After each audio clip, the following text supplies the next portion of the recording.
वंदे मातरम बच्चों, मैं दीनदयाल शर्मा आज आपके मध्य कक्षा 10वीं का में पाठ तृतीय जो कि स्वराष्ट्रीय गौरवम है। बच्चों, पिछले वीडियो में हमने श्लोक क्रमांक 1 का अध्ययन किया था। उसमें हमने आपको उस श्लोक का प्रसंग, हिंदी अनुवाद एवं व्याख्या बताई थी। आज हम श्लोक क्रमांक 2 का अध्ययन करेंगे। बच्चों, जिन्होंने हमारे चैनल को सब्सक्राइब नहीं कर रखा है वह चैनल को सब्सक्राइब करें, जिससे कि उसको पीछे में आने वाले वीडियो निरंतर प्राप्त हो सके। अब बच्चों, हम श्लोक क्रमांक 2 पर चलते हैं। हमारा दूसरा श्लोक है, हिमालयात् समारंभे यावादि हिंदू सरोवरम तम देव निर्मित देशम हिंदुस्तान प्रयचते। बच्चों, अब हम इस श्लोक के जो प्रसंग है प्रसंग को समझते हैं। हमने पिछले वीडियो में भी आपको बताया था कि पूरे पाठ के लिए हमको ये ही प्रसंग याद करना है। बार बार प्रसंग को याद करने की आवश्यकता नहीं है। मात्र इस प्रसंग में श्लोक के अनुसार जो चीज हमको परिवर्तन करनी है वो मैं आज और आपको एक बार और पुनः बताता हूँ। ध्यान दे बच्चों, क्योंकि प्रस्तुत पद्यम अस्माकं पाठ्य पुस्तकस्य, प्रस्तुत पद्य माने प्रस्तुत पद हमारी पाठ्य पुस्तक का जो प्रस्तुत पद है, अस्माकं माने हमारी पाठ्य पुस्तक स्पंदनाया, जो कि हमारी 10वीं कक्षा की किताब का नाम है। तो बच्चों, हम कोई सा भी श्लोक है तो इस किताब तो हमारी वही रहनी है, इसलिए हमारी पहली पंक्ति यही रहेगी। अगला है स्वराष्ट्रीय गौरवम। जब तक हम इस पाठ के 11 श्लोकों के अर्थ करेंगे, जब तक हमारा पाठ भी यही रहना है। तो स्पंदनाय स्वराष्ट्रीय गौरवम इति शीर्षक पाठास उद्धर्तम।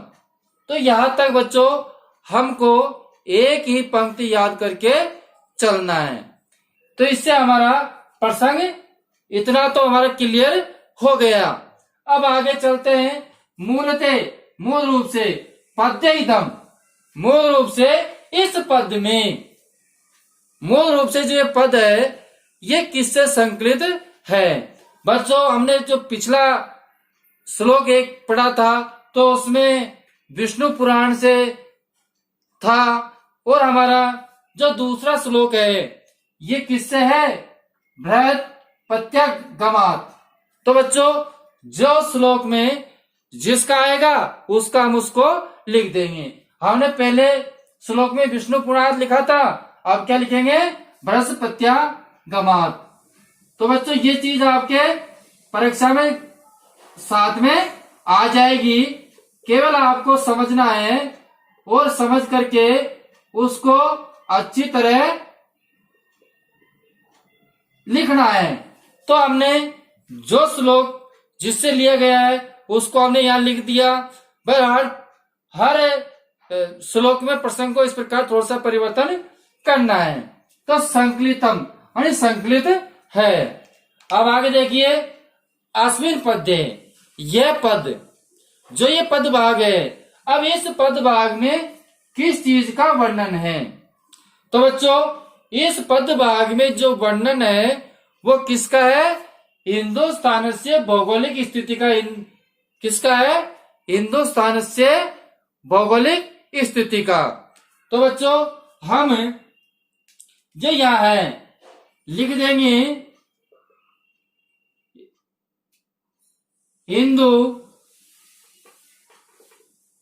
हिंदुस्तान से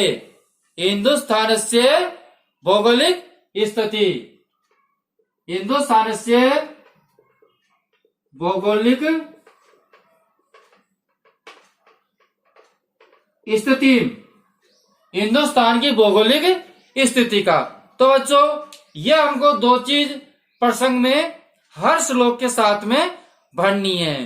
पहली चीज किससे लिया गया है जो आपके पेपर में आ जाएगा। दूसरा बच्चों जब आपको हिंदी अनुवाद उसका समझ में आ गया, श्लोक समझ में आ गया, तो आप ये भी समझ जाओगे कि इसमें किसका वर्णन किया गया है। तो ये इस प्रकार हमारा प्रसंग रहेगा। अब बच्चों हम इसका अनुवाद करते हैं। अब देखिए अनुवाद में क्या है। हिमालयात, हिमालयात समारंभे, हिमालय से, समारंभे माने लेकर के, हिमालय से लेकर के, हिमालय से लेकर के यावत हिंदू सरोवरम, यावत हिंदू सरोवरम। तो हिमालय से समारंभ माने लेकर, और यावत माने जहां तक, हिंदू सरोवरम माने हिंद महासागर, जहां तक क्या है बच्चों, हिंद महासागर तक, यावत माने तक, मतलब कि हिमालय से आरंभ होकर के हिंद महासागर तक। क्या हुआ बच्चों इसका, हिमालय से लेकर के और यावत वन तक, खान तक, हिंद महासरोवर तक, हिंद महासागर तक, हिंद महासागर तक।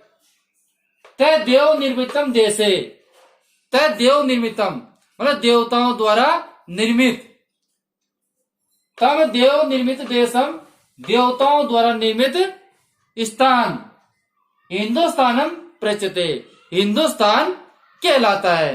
क्या कहलाता है बच्चों, हिंदुस्तान कहलाता है।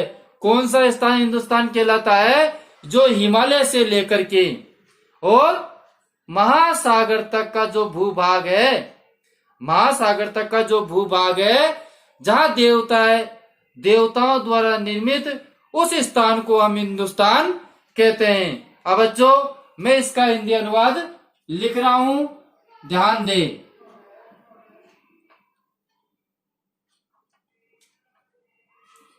अनुवाद देखिए, अनुवाद में ध्यान देगा बच्चों। हिमालय से लेकर, समारंभ का मतलब क्या होता है, लेकर, खान तक, हिंदू सरोवरम हिंद महासागर तक, खान तक बच्चों, हिंद महासागर,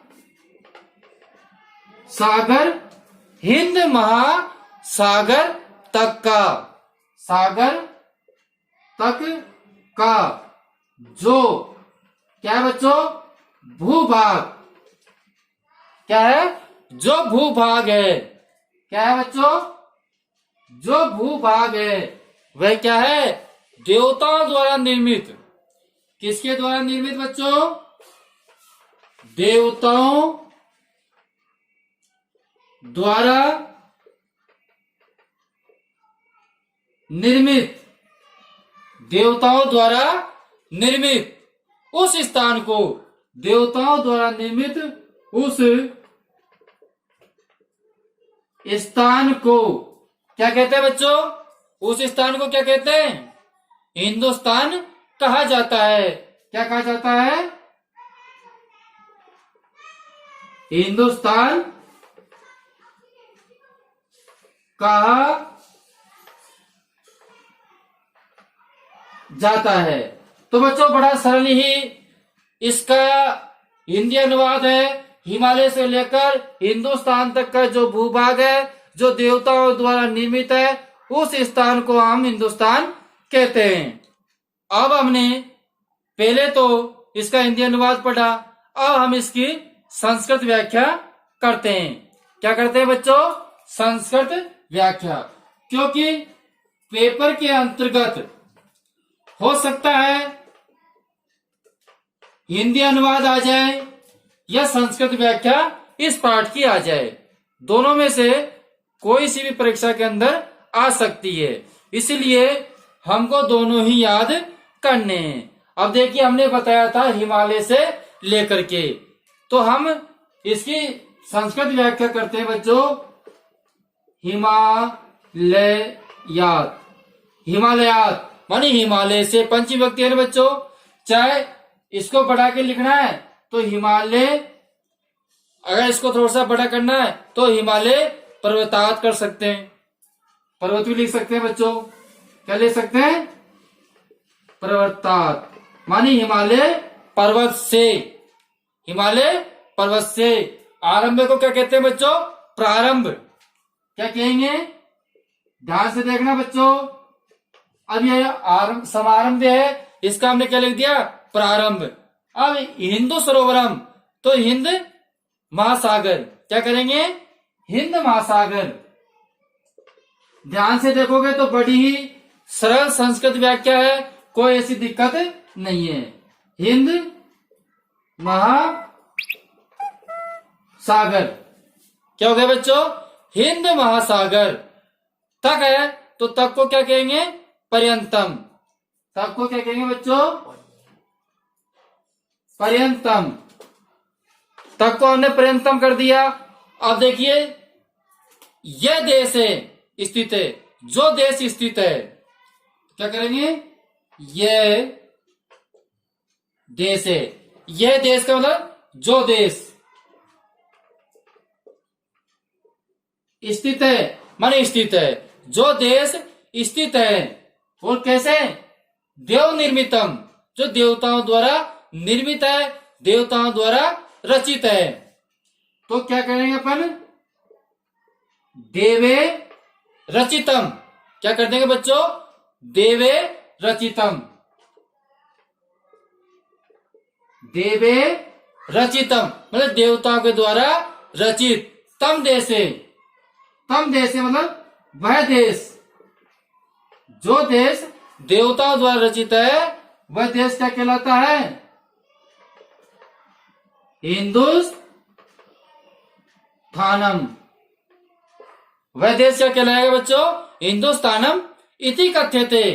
इति कथ्यते, कहा जाता है। इति कथ्यते। तो उस भूभाग को हम क्या कहते हैं? हिंदुस्तान कहते हैं। और भारत देश से अपर नाम हम लिख सकते हैं कि भारत देश का जो दूसरा नाम है वह हिंदुस्तान है। तो बच्चों एक पंक्ति और देखिए। भारत भारत देशस्यैव, भारत देशस्यैव भारत देश का ही अपरम नाम है। अपरम का मतलब, अपरम का मतलब क्या होता है बच्चों? दूसरा। नाम मान नाम, दूसरा नाम क्या है? भारत हिंदुस्तान अस्ति। क्या बच्चों? हिंदुस्तान, हिंदुस्तानम अस्ति। तो इसका जो दूसरा नाम है वो हिंदुस्तान है। तो बच्चों यह हमारा संस्कृत व्याख्या हुई कि हिमालय पर्वतात, हिमालय पर्वत से प्रारंभ माने प्रारंभ होके हिंद महासागर तक यह देश स्थित है, जो देश स्थित है। देवे रचितम, देवताओं द्वारा रचित जो देश है वो हिंदुस्तान कहलाता है। भारत देश का दूसरा नाम हिंदुस्तान भी है। अब बच्चों मैंने विशेष में भी आपको बताया था कि विशेष प्रत्येक श्लोक का एक जैसा ही है। हमको तो केवल ये बताना है कि इस श्लोक की क्या विशेषता बताई गई है। आज समझे भैया? पिछले श्लोक में भी हमने वही बताया था और इस श्लोक में भी हम वही बताएंगे जो कि हमने प्रसंग के अंतर्गत लिखा है। हमने अगर प्रसंग लिख दिया तो हम विशेष भी कर सकते हैं। तो बच्चों विशेष ध्यान दें। आप एक चीज क्लियर करने से कई चीजें क्लियर होती है। आप निरंतर वीडियो को देखते रहेंगे, एक दो श्लोक देखेंगे तो निश्चित ही आपके एक दो वीडियो देखने के बाद में संस्कृत व्याख्या किस प्रकार करनी है, कैसे करनी है, वो आप अच्छी तरह कर पाएंगे। लेकिन बच्चों इसके लिए हमको एक दो वीडियो पर, एक दो श्लोकों पर अच्छी तरह देखना होगा। देखने के बाद में हमारी कई प्रकार की जो कमियां हैं उनकी हम पूर्तियां करेंगे और पूर्तियां करने के बाद में हम पूरे पाठ का जो संस्कृत व्याख्या है, हिंदी अनुवाद है, उसको बड़ी ही आसानी से कर सकते हैं। इसलिए आप हमारे वीडियो पर निरंतर बने हुए रहे। जिसने चैनल को सब्सक्राइब नहीं किया है, मैं आपसे पुनः कहता हूं, आप चैनल को जरूर सब्सक्राइब करें, जिससे कि आपको निरंतर अध्ययन के लिए हमारे वीडियो मिल सके। बच्चों, अब देखो हम विशेष पर चलते हैं। अत्र मानी यहाँ, हिंदुस्तान से, यहां पर मतलब इस श्लोक में किसकी, हिंदुस्तान से, हिंदुस्तान से, यहां पर हिंदुस्तान से भौगोलिक स्वरूप का, मैंने कहा था ना बेटा, किसका वर्णन बताया गया है, वो ही लिखना है अपन को। जो जिसका यहां लिखना है वो अपना विशेष में लिखना है। तो हिंदुस्तान से भौगोलिक स्वरूपम, किसका बच्चों, भौगोलिक, भौगोलिक किसका, भौगोलिकम स्वरूपम, स्वरूपम, जो मैंने आपको यहां बता दिया था कि भाई किसका वर्णन किया गया है। तो हम ये लिखेंगे भौगोलिकम स्वरूपम प्रकटेन, प्रकट किया गया है। क्या किया गया बच्चों, प्रकटेन माने प्रकट किया गया है। मैंने पिछले श्लोक में भी आपको इसी प्रकार बताया। तो आप अगर एक दो श्लोक देखेंगे तो मैं 100% कहता हूं कि आपके निश्चित ही समझ में आएगा। अगर नहीं आता है तो बच्चों, जो भी समस्या है कमेंट्स बॉक्स में मेरे को आप लिखकर भेजें, जिससे कि मैं आपके उन समस्याओं का समाधान भी कर सकूं और उन समस्याओं को देखकर मैं आपके लिए और अच्छा से अच्छा वीडियो बनाने का प्रयास कर सकूं। तो बच्चों देखिए, तस्य नामकरणस्य, तस्य नामकरणस्य, तस्य नामकरणस्य सार्थकता अपि दर्शिता, सार्थकता, सार्थकता अपि, सार्थकता अपि दर्शिता माने बताई गई है। मतलब सार्थकता बताई गई, मतलब कि कहने का मतलब यह है कि इससे हिंदुस्तान नाम की भी सार्थकता बताई गई है। बच्चों, इस पाठ का अर्थ बड़ा ही सिंपल है, अर्थ में किसी प्रकार की कोई दिक्कत नहीं है, और जब अर्थ सही है तो संस्कृत व्याख्या भी सही है।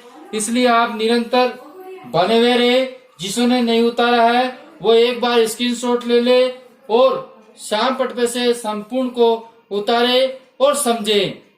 केवल इस श्लोक में यह बताया गया है कि हिमालय से लेकर जो हिंद महासागर तक का देवताओं द्वारा जो निर्मित स्थान है उसे हम हिंदुस्तान कहते हैं। बच्चों, अगले वीडियो में हम आपसे फिर मिलेंगे। जब तक के लिए हम आपसे विदा लेते हैं। धन्यवाद।